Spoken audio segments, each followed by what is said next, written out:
wild pup parents, this is an updated video about salmon poisoning, fish poisoning.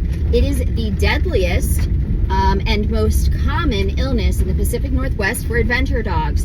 And this is the reason why I tell you about it ad nauseum, and why I send out little info cards, and why I think that info card is in your documents.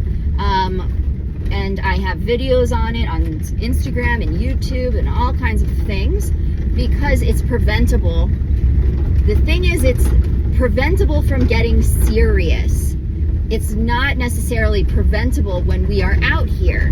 The reason is, dogs can eat a little piece of fish that is in the dirt, and you can't even see that it's fish. It's tiny pieces where they could, put their face down and it looks like they're chewing on a stick, and really they're just eating a piece of salmon. So, and salmon are all over the Pacific Northwest, and the fish, not just salmon, but trout and all other species of fish in our ecosystem carry the parasite too, for the most part. The vast majority of fish carry it. So, and by the way, there are two types of parasites that carry this issue, but 99% of the cases are from one type of parasite. And that matters because if the dogs get salmon poisoning, fish poisoning one time, then apparently, according to the latest research, they are sort of immune from getting a serious case of it in the future. So that's the positive thing. However, the reason this is so serious is not only is it life-threatening, which obviously, but it's life-threatening if you let it go for 14 days, right? Or 10 days, 7 days.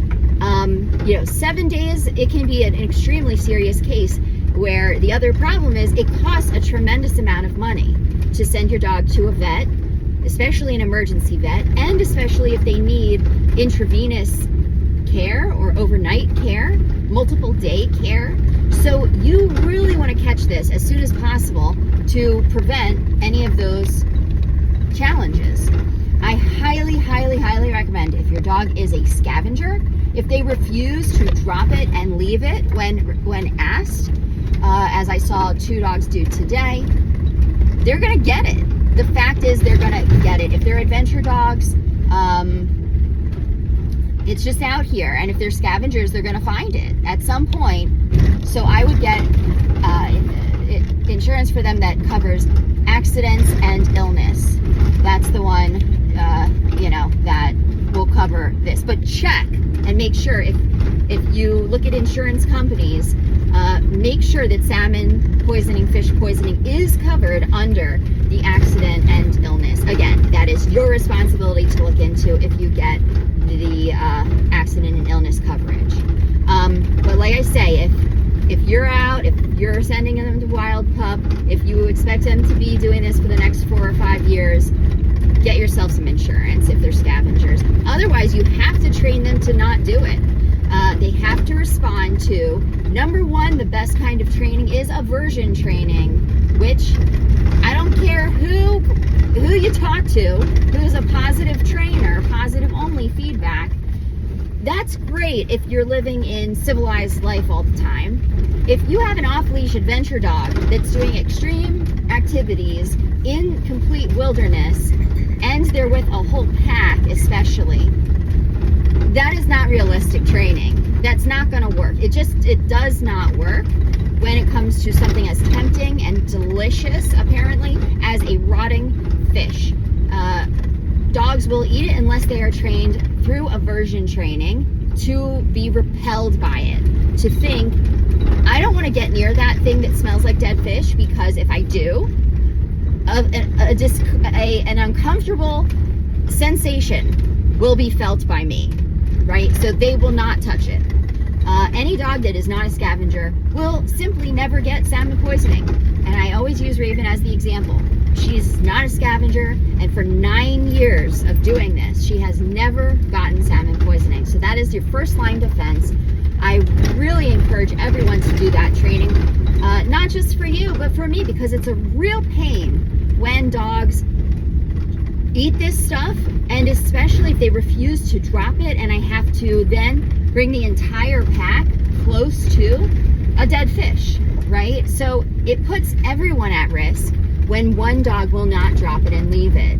It makes it more likely that any of the other dogs in the pack are going to have a life-threatening problem. So please train them, drop it, leave it. So at the very least, if they are going to pick it up, they will drop it when I say that at a distance. If they won't do even that, that means I have to come forward towards them and physically, intimidate them basically into either dropping it or at least moving away from the source of it, which, it takes a lot to do that, and it's not fun to do that. It's not positive to do that. But anyway, back to the illness. This is a very new topic that's being studied by veterinary associations and veterinary professionals. Like I said, lots of them don't know anything really about it, and I don't know how that's possible to work in the Pacific Northwest and get away with not knowing that much, but I've heard some bad stories. So if you go to the vet, you have to advocate for yourself and your dog.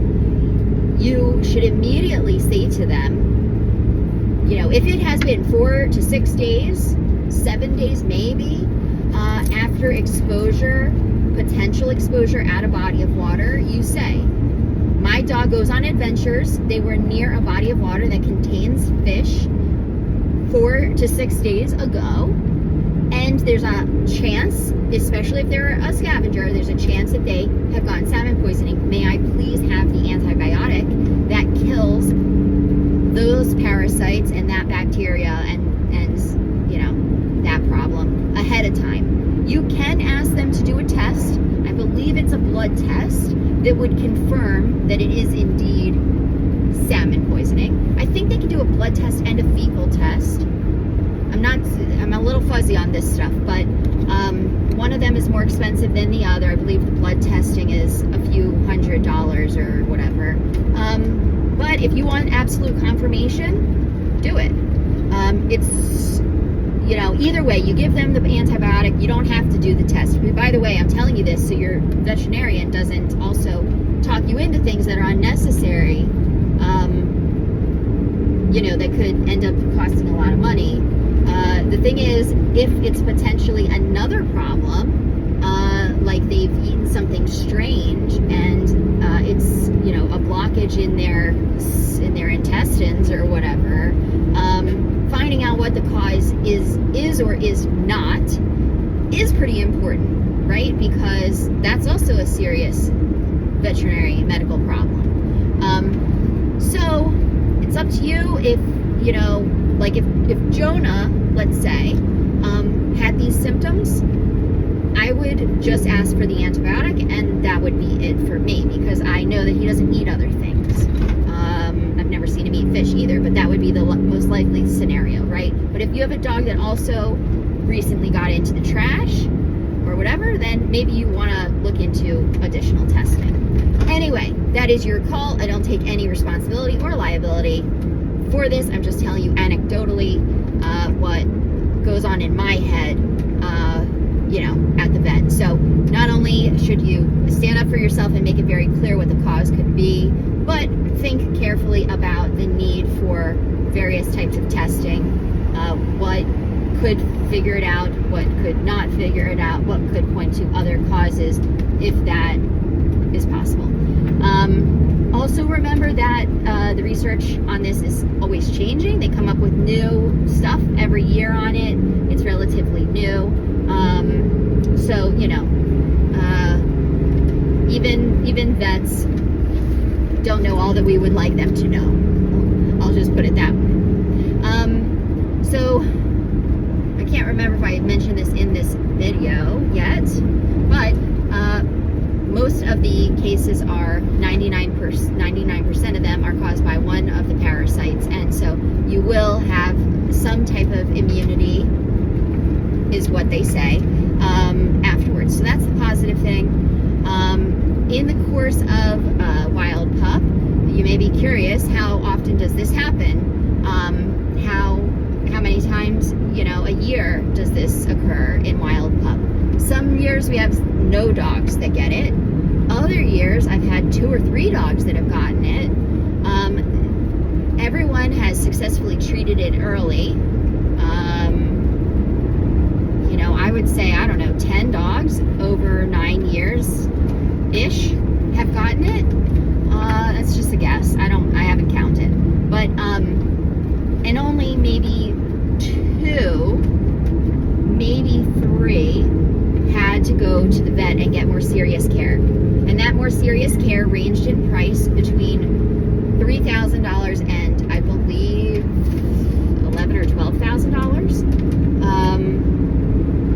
So again, I will say, and of course for them, they are concerned about their liability as well. So they will throw everything at an illness like this.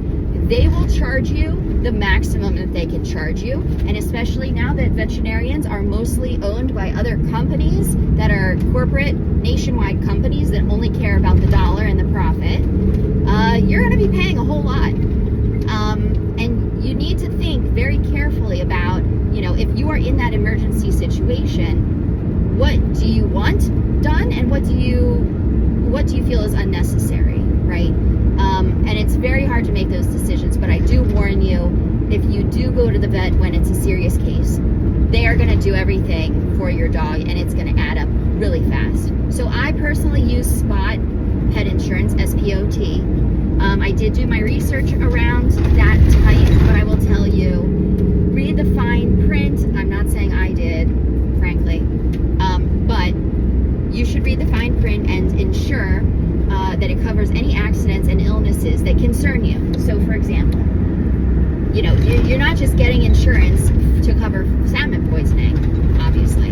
It'll cover any accident or any illness. So if your dog happens to be a breed that has a high risk of ACL injuries or ACL or I forgot what the other one is called with the knee or other similar things that are genetic, predispositions with certain dogs. Also with more active dogs, that certain injuries are more likely to happen. Make sure that those policies cover those things. They don't always cover, for example, a purebred, let's say a purebred pit bull who has a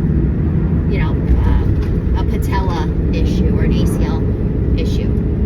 Sometimes they will say, since they get them so often, we're not going to cover it. So it's definitely worth looking into the fine print, of course, and make sure that salmon poisoning, fish poisoning is one of those covered that's listed.